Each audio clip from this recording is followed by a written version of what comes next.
दूसरे विश्व युद्ध ਜਾਂ राष्ट्रीय संकट 1962 की लड़ाई 1971 की जंग विच जिन्होंने अपन सेवावां निभाईਆਂ उन्हां ਦੀਆਂ कुर्बानियां ਨੂੰ ਅਸੀਂ माण महसूस करते हैं। सो उन्हां दा ਅਸੀਂ ਜਿਹੜਾ ਵਧਾ के 10,000 तो ਅਸੀਂ 20,000 ਜਿਹੜੀ ਉਹ ਕੀਤੀ ਆ। ਇਸੇ तरह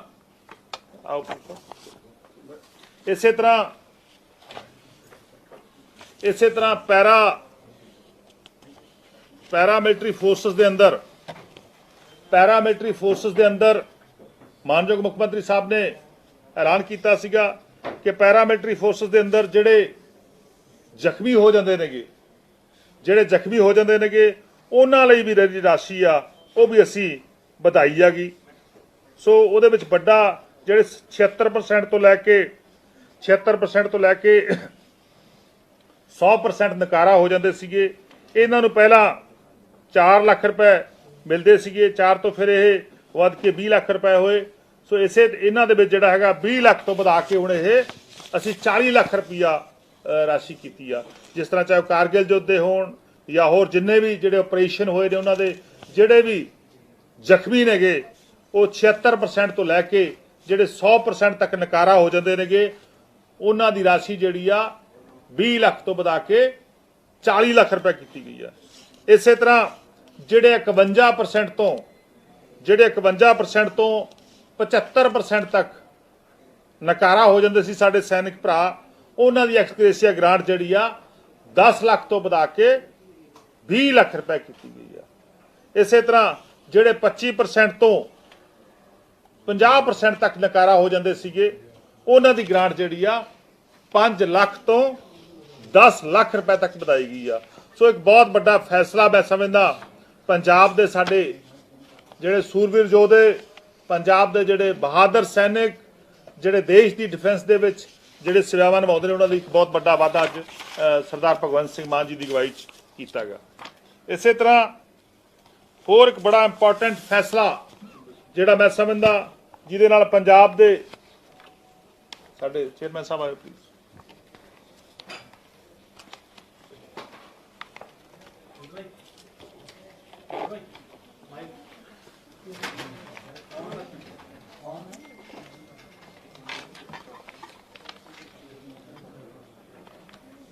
एक बहुत ही बड़ा फैसला क्योंकि काफ़ी लंबे अरसे तो साडे पंजाब दे जिहड़े व्यापारी भरा सीगे क्योंकि पिछे जे मानयोग मुख्यमंत्री सरदार भगवंत सिंह मान जी अते आम आदमी पार्टी दे कौमी कन्वीनर दिल्ली दे मुख्यमंत्री जो पंजाब दे दौरे ते आए सीगे तां बहुत सारे साडे ट्रेडर्स बहुत सारे साडे व्यापारी भरा चाहे जलंधर अमृतसर विखे लुधियाना विखे साडा जिहड़ा एक समागम होए सी बहुत सारिया समस्यावां नूं सुनिया गया सीगा।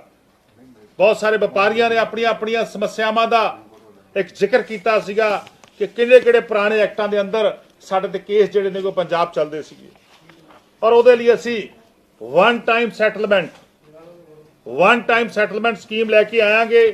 इहदे विच पंजाब वैल्यू एडिड टैक्स यानी कि पंजाब वैट टैक्स एक्ट जिहड़ा 2005 ਉਹਦੇ केसिस CST एक्ट 1956 ਉਹਦੇ case Punjab infrastructure development regulation act 2002 ਉਹਦੇ case Punjab general sales tax 1948 ਉਹਦੇ case Punjab entertainment act tax 1954 ਉਹਨਾਂ ਦੇ case Punjab tax on luxury act 2009 ਉਹਨਾਂ ਦੇ case Punjab institution and other building tax 2011 ਇਹਨਾਂ ਦੇ केस लगभग 61,847 केस बनते हैं। हुण तक 61,847 केस ने जिहदे विच मैं समझना बैट जिहड़ा कि 2017 तो जो GST का एक्ट आयागा जो GST एक्ट आयागा जो one tax one nation one tax का फार्मूला देश लागू होया तो उस समय GST तो पहला जो टैक्स दी रजीम चलदियां सी स्टेटां दे अंदर ਉਹਦੇ ਵਿੱਚ सब तो वध के जिहड़े ने कि पंजाब वैट टैक्स दे ने कि लगभग 32,699 नाट 32,659 टैक्स जिहड़े केस सीगे ਉਹ ਪੈਂਡਿੰਗ ਪਏ ਸੀਗੇ। ਇਹ ਸਾਰਿਆਂ ਨੂੰ ਅਸੀਂ ਬਹੁਤ ਵੱਡੀ ਰਾਹਤ ਜਿਹੜੀ ਆ ਪੰਜਾਬ ਦੇ ਅਸੀਂ ਟ੍ਰੇਡਰ ਨੂੰ ਪੰਜਾਬ ਦੇ ਵਪਾਰੀਆਂ ਨੂੰ ਦੇਣ ਜਾ ਰਹੇ ਹਾਂਗੇ।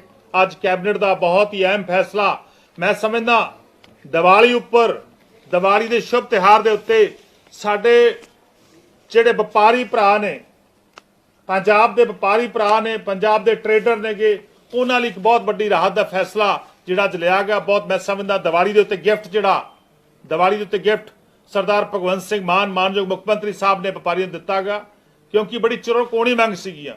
ਹੁਣ ਤੱਕ 2 ਬੈਟ ਦੀਆਂ ਸਕੀਮਾਂ ਪੰਜਾਬ 'ਚ ਆਈਆਂ ਸੀਗੀਆਂ, 2 ਵਨ ਟਾਈਮ ਸੈਟਲਮੈਂਟ ਦੀਆਂ ਸਕੀਮਾਂ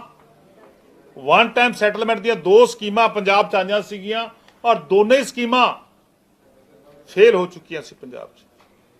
ਔਰ ਸਾਰਾ ਐਨਾਲਿਸਿਸ ਮੇਰੀ ਅਗਵਾਈ 'ਚ ਸਬ ਕਮੇਟੀ ਬਣੀ ਸੀਗੀ, ਅਸੀਂ ਸਾਰਾ ਐਨਾਲਿਸਿਸ ਕੀਤਾ, ਅਸੀਂ ਬਹੁਤ ਸਾਰੇ ਟ੍ਰੇਡਰਸ ਦੇ ਨਾਲ ਮੀਟਿੰਗਾਂ ਕੀਤੀਆਂ ਔਰ ਸਾਰੇ ਉਹਨਾਂ ਤੋਂ ਇਨਪੁਟ ਲਏ। ਚਾਹੇ ਅੰਮ੍ਰਿਤਸਰ ਦੇ ਅੰਦਰ ਜਦੋਂ ਅਰਵਿੰਦ ਕੇਜਰੀਵਾਲ ਜੀ ਆਏ ਉਸ ਸਮੇਂ ਲੁਧਿਆਣਾ ਜਲੰਧਰ ਮੋਹਾਲੀ ਸਾਰੇ ਸ਼ਹਿਰਾਂ ਦੇ ਅੰਦਰੋਂ ਇੱਕ ਡਾਟਾ ਤਿਆਰ ਕਰਕੇ ਉਹਨਾਂ ਦੀਆਂ ਗੱਲਾਂ ਸੁਣ ਕੇ ਉਹਨਾਂ ਦੇ ਸਮੱਸਿਆਵਾਂ ਨੂੰ ਸੁਣ ਕੇ ਉਹਨਾਂ ਦਾ ਹੱਲ ਕਰਨ ਦਾ ਵੈਸੇ ਵਾਅਦਾ ਕੀਤਾ ਸੀ, ਇਲੈਕਸ਼ਨ ਤੋਂ ਪਹਿਲਾਂ ਦਾ ਵਾਅਦਾ ਸੀਗਾ। ਸੋ ਉਸ ਤੋਂ ਬਾਅਦ ਵੀ ਦੁਬਾਰਾ ਸੁਣੀਆਂ। ਸੋ ਅੱਜ ਜਿਹੜਾ ਅਸੀਂ ਇੱਕ ਅਹਿਮ ਫੈਸਲਾ ਉਹਨਾਂ ਦੇ ਹੱਕ ਵਿੱਚ ਲਿਆ ਗਾ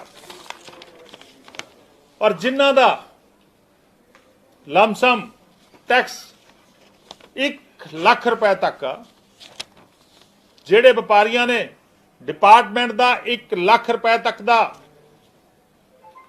ਟੈਕਸ ਦੇਣਾ ਗਾ, ਉਹ ਸਾਰਾ ਦਾ ਸਾਰਾ ਅਸੀਂ ਵੇਵ ਆਫ ਕੀਤਾ ਗਾ, ਸਾਰਾ ਦਾ ਸਾਰਾ ਮਾਫ ਕੀਤਾ ਗਾ। ਸੋ ਮੈਂ ਸਮਝਦਾ ਇੱਕ ਵੱਡਾ ਜਿਹੜਾ ਹੈਗਾ ਫਾਇਦਾ ਪੰਜਾਬ ਦੇ 39,787 ਜਿਹੜੇ ਜਿਨ੍ਹਾਂ ਦਾ 1 ਲੱਖ ਤੱਕ ਦਾ 100% ਉਹਨਾਂ ਦਾ ਟੈਕਸ ਵੀ ਮਾਫ ਆ, ਇੰਟਰਸਟ ਵੀ ਮਾਫ ਆ ਔਰ ਪਲੈਂਟੀ ਵੀ ਜਿਹੜੀ ਆ ਉਹ 1 ਲੱਖ ਤੱਕ ਜਿਹੜੇ ਆਉਂਦੇ ਨੇ ਉਹਨਾਂ ਦਾ ਸਾਰਿਆਂ ਦਾ ਮਾਫ ਆ।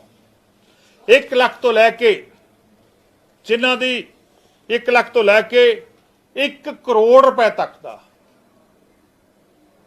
1 ਲੱਖ ਤੋਂ ਲੈ ਕੇ 1 ਕਰੋੜ ਰੁਪਏ ਤੱਕ ਦਾ ਜਿਨ੍ਹਾਂ ਦੇ ਖਿਲਾਫ ਟੈਕਸ ਖੜਾ ਗਾ ਉਹਨਾਂ ਦੇ ਵਿੱਚੋਂ ਅਸੀਂ ਫੈਸਲਾ ਕੀਤਾ ਗਾ। ਸਰਦਾਰ ਭਗਵੰਤ ਸਿੰਘ ਮਾਨ ਜੀ ਨੇ ਇੱਕ ਬਹੁਤ ਵੱਡੀ ਫਰਾਕ ਦਿਲੀ ਪੰਜਾਬ ਦੇ ਲੋਕਾਂ ਨੂੰ ਦਿਖਾਉਂਦੇ ਹੋਏ ਪਹਿਲੀ ਵਾਰ ਹੋਇਆਗਾ।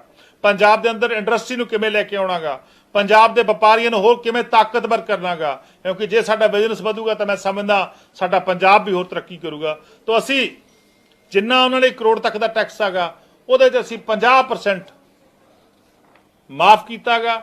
ਇਹਦੇ ਨਾਲ ਹੀ 100% ਜਿਹੜਾ ਉਹਦਾ ਇੰਟਰਸਟ ਮਾਫ ਹੋਇਆਗਾ ਔਰ 100% ਹੀ ਜਿਹੜੀ ਉਹਦੀ ਸੀ ਪੈਨਲਟੀ ਮਾਫ ਕੀਤੀ ਆ। ਕੁੱਲ ਜਿਹੜੇ ਕੇਸ ਨੇਗੇ 1 ਲੱਖ ਤੋਂ ਲੈ ਕੇ 1 ਕਰੋੜ ਤੱਕ 19,361 ਹੋ ਗਏ।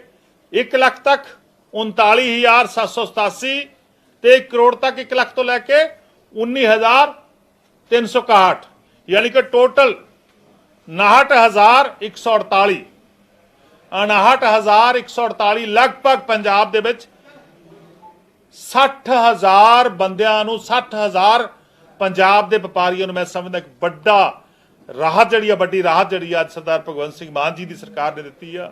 सो मैं समझदा एक बहुत बड़ा एक दिवाली दा तोहफा दिवाली दा गिफ्ट जिहड़ा गा वो असीं पंजाब दे लोकां नूं दित्ता गा। सो ये जिहड़ी स्कीम आ गई 15 नवंबर तो ये शुरू हो जूगी, 15 तरीक तो शुरू होनी आ और 15 मार्च तक ਇਹਦਾ ਸਮਾਂ ਗਾ और इस समय के दौरान ये लागू रहनी हैगी। इस स्कीम के अंदर जेडे भी व्यापारी चाहणगे जेडे भी 50% टैक्स भरना चाहणगे 1 करोड़ तो थले वाले तो अपना टैक्स भर के जेडे पैसे बनते नेगे वो अपना जिहड़ा हैगा सर्टिफिकेट लै सकते हैं। सो मैं समझदा एक बहुत बड़ा इतिहासिक फैसला अज पंजाब के व्यापारियों के हक में अज की कैबिनेट के होयागा। सो ये मैं समझदा पंजाब के व्यापारियों को एक बड़ी राहत जिहड़ी आ वो मिलूगी।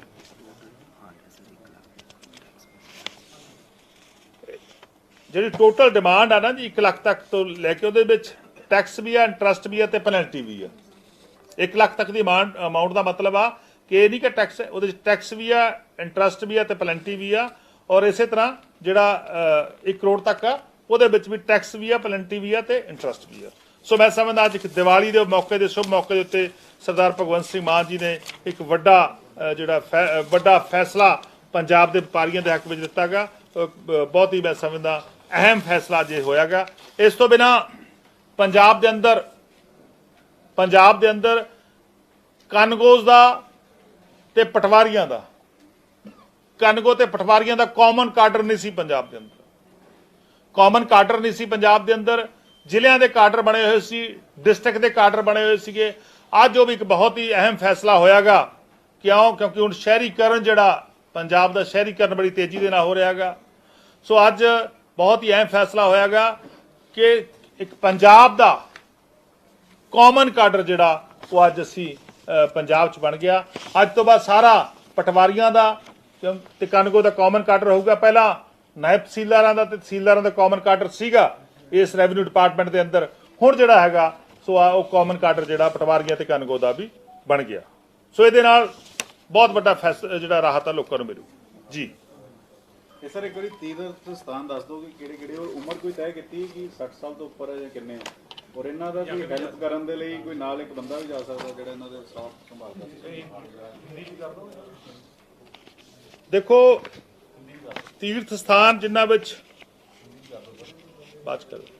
ਵਿੱਚ ਹਜੂਰ ਸਾਹਿਬ, ਨੰਦੇੜ ਸਾਹਿਬ, ਪਟਨਾ ਸਾਹਿਬ ਬਿਹਾਰ ਦੇ ਵਿੱਚ, ਵਾਰਾਣਸੀ,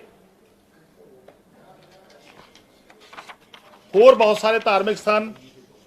ਇਸੇ ਤਰ੍ਹਾਂ ਅਨੰਦਪੁਰ ਸਾਹਿਬ, ਤਲਵੰਡੀ ਸਾਬੋ, ਮਾਤਾ ਨੈਣਾ ਦੇਵੀ ਮੰਦਿਰ, ਸ਼੍ਰੀ ਅਨੰਦਪੁਰ ਸਾਹਿਬ, ਚਿੰਤਪੁਰਨੀ ਮੰਦਿਰ, ਜਵਾਲਾ ਜੀ ਮੰਦਿਰ, ਸਾਲਾਸਰ, ਇਹ ਸਾਰੇ ਜਿਹੜੇ ਅਸੀਂ ਜਿਹੜੇ ਬਣਾਏ ਨੇਗੇ। ਇਸ ਤੋਂ ਬਿਨਾਂ ਸਾਡੀ ਇੱਕ ਸਬ ਕਮੇਟੀ ਬਣੀ ਆ ਜਿਹਦੇ ਵਿੱਚ ਅਮਨ ਅਰੋੜਾ ਜੀ, ਸਰਦਾਰ ਕੁਲਦੀਪ ਸਿੰਘ ਧਾਲੀਵਾਲ ਜੀ, ਭੁੱਲਰ ਸਾਹਿਬ ਮੇਰੇ ਨਾਲ ਬੈਠੇ ਨੇਗੇ। ਭੁੱਲਰ ਸਾਹਿਬ ਉਸ ਸਬ ਕਮੇਟੀ 'ਚ ਹੋਣਗੇ।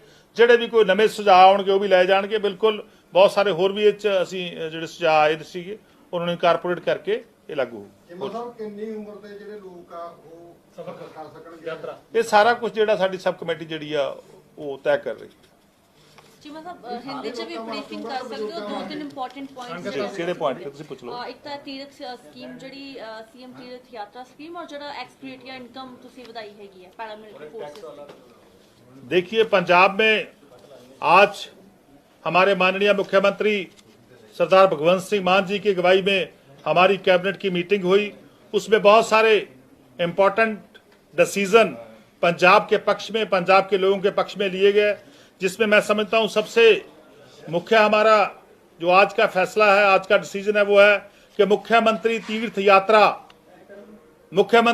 यात्रा स्कीम हमने पंजाब में लागू की है। इससे हमारे बुजुर्गों को जहां जहां हमारे पंजाब में तीर्थ स्थान हैं या पंजाब के बाहर, उन तीर्थ स्थानों पे जो हमारे बुजुर्ग हैं उनको हम ट्रेन के थ्रू, ट्रेन के राही, और हम जो बसेस हैं वॉल्वो बसेस हैं, उनके राही लेके जाएंगे ताकि वो जितने भी जहां वो गए हैं वो ठीक है, जहां नहीं गए जहां भी जाना चाहते हैं वहां जा सकते हैं। सो इस स्कीम का आज माननीय मुख्यमंत्री साहब ने आज की इस कैबिनेट में हमने प्रवानगी दी है। सो इसका जो सालाना हमारा बजट है वो 40 करोड़ रुपए रहेगा। तो बिल्कुल हम पंजाब के डिफरेंट स्थानों से बसें भी चलेंगी और ट्रेन चलेंगी, और अच्छी ट्रेन जाएंगी, एसी ट्रेन जाएंगी, जिनमें हमारे बुजुर्ग जाएंगे, वो जाके यात्रा करके आएंगे। जैसे उदाहरण के लिए नंदेड़ साहब की यात्रा, उसी तरह वाराणसी की यात्रा जो एक हमने सब कमेटी बनाई है, या वो सब कमेटी जितने भी और स्थान सुजेस्ट करेगी उस सभी पे जो ये तीर्थ यात्रा जाएगी, जो और हमारे बुजुर्ग हैं वहां पे जाके नतमस्तक होके आएंगे, वहां के आशीर्वाद लेके आएंगी।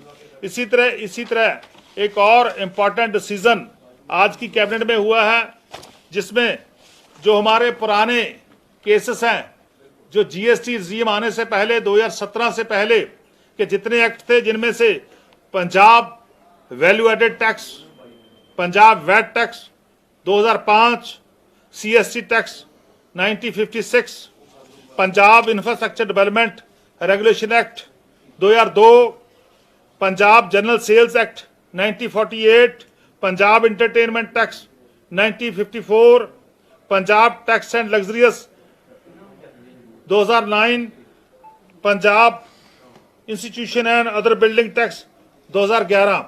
इनमें हमने वन टाइम सेटलमेंट स्कीम हम लेके आए हैं। जितने भी हमारे ओल्ड पेंडिंग केसेस पेंडिंग पड़े थे उनके लिए हमने, जो हमारे ट्रेडर हैं पंजाब के, जो व्यापारी हैं पंजाब के, उनके लिए एक बहुत ही अच्छी स्कीम, उनके लिए गिफ्ट और एक तोहफा मैं समझता हूं इस आने वाले दिवाली के त्योहार पे सरकार लेके आई है।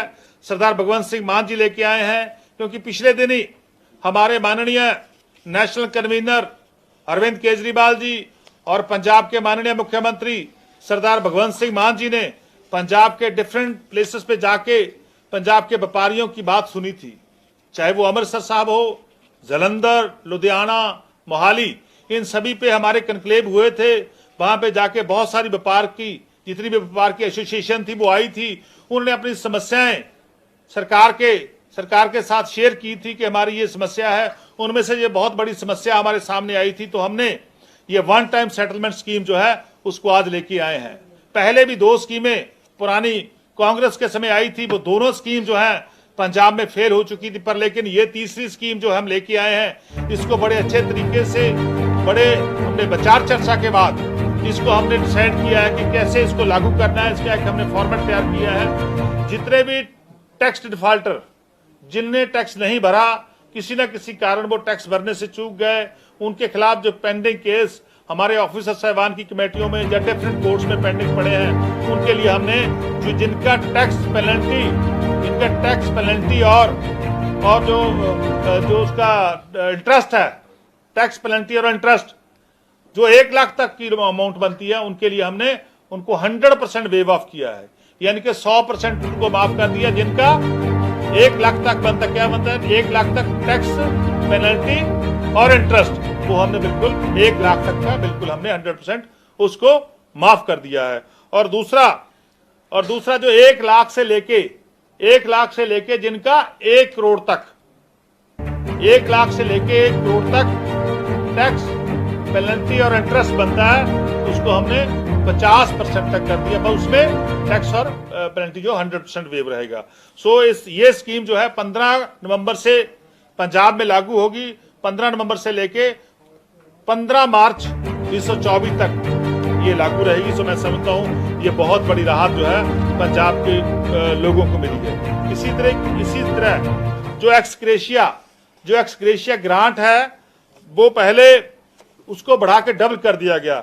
जो आदमी फिजिकल हैंडीकैप हो जाता था, जिसमें मैं समझता हूँ 57% से लेके 100% तक जो हैंडीकैप हो जाता था या नकारा हो जाता था, उसको हमने उसकी एक्सग्रेशिया जो राशि है वो बढ़ा के 20 लाख से 40 लाख यानी कि दुगनी कर दी।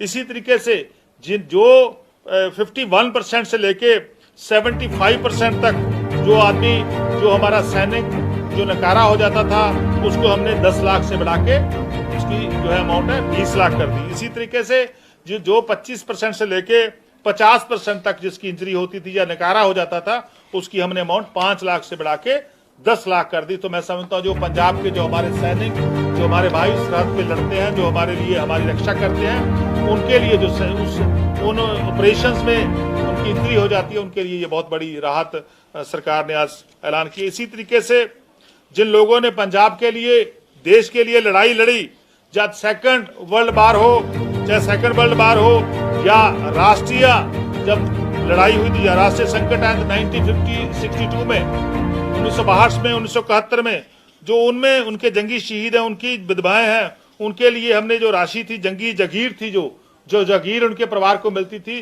वो पहले 10,000 मिलती थी सालाना, अब उसको बढ़ा के 20,000 किया। सो मैं समझता ये बहुत बड़ा एक फैसला हमारे शहीदों के लिए हुआ है। सो पराली को आग लगाने के इंसिडेंट बढ़ रहे हैं। हरियाणा भी ब्लेम कर रहा है कि दिल्ली में पोल्यूशन जो पंजाब की वजह से, क्योंकि पंजाब में ज्यादा आग लगी है। पिछले कल सिंगल डे में पिछले साल से ज्यादा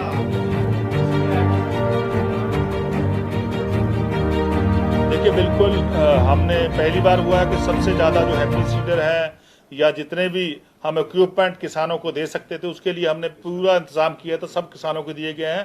बिल्कुल हम इस पे ऊपर बिल्कुल लगातार हमारा प्रशासन काम पे लगा हो, पहले पुराने सालों से, पुरानी सरकारों के समय से अब तक 56% जो है वो कम हुए हैं, जो बहुत बड़ा राहत पंजाब को मिली है। 56% कमी आई है। तो जहां भी लगा रहे हैं हम किसान भाइयों को समझा के बुझा के उनको रोक रहे हैं, हमारे ऑफिसर साहबान रोक रहे हैं और सब सख्त एक्शन भी ले रहे हैं। पंजाब में पाया दिल्ली के पुलिस ਕਿਸਾਨ ਇਸ ਚੀਜ਼ ਨੂੰ ਮੰਨਣ ਲਈ ਤਿਆਰ ਬੈਠੇ ਨਹੀਂ, ਕਿਉਂਕਿ ਉਹ ਕਿਤੇ ਨਾ ਕਿਤੇ, ਹਾਲਾਂਕਿ ਮੁੱਖ ਮੰਤਰੀ ਸਾਹਿਬ ਨੇ ਕਿਸਾਨਾਂ ਦੇ ਖਿਲਾਫ ਕਾਰਵਾਈ ਕਰਨ ਦੇ ਵੀ ਜਿਹੜੇ ਹੁਕਮ ਦੇ ਦਿੱਤੇ ਸੀਗੇ। ਦੇਖੋ ਸਾਡੇ ਗੁਰੂ ਸਾਹਿਬਾਨ ਨੇ ਸਾਨੂੰ ਸੰਦੇਸ਼ ਦਿੱਤਾ ਹੈ, ਪਵਨ ਗੁਰੂ ਪਾਣੀ ਪਿਤਾ ਮਾਤਾ ਧਰਤ ਮਾਤ। ਬਹੁਤ ਵੱਡਾ ਸੰਦੇਸ਼ ਸਾਡੇ ਗੁਰੂ ਸਾਹਿਬਾਨ ਨੇ ਦਿੱਤਾ ਹੈ ਸਾਨੂੰ, ਪਵਨ ਗੁਰੂ, ਹਵਾ ਨੂੰ ਗੁਰੂ ਮੰਨਿਆ ਗਿਆ।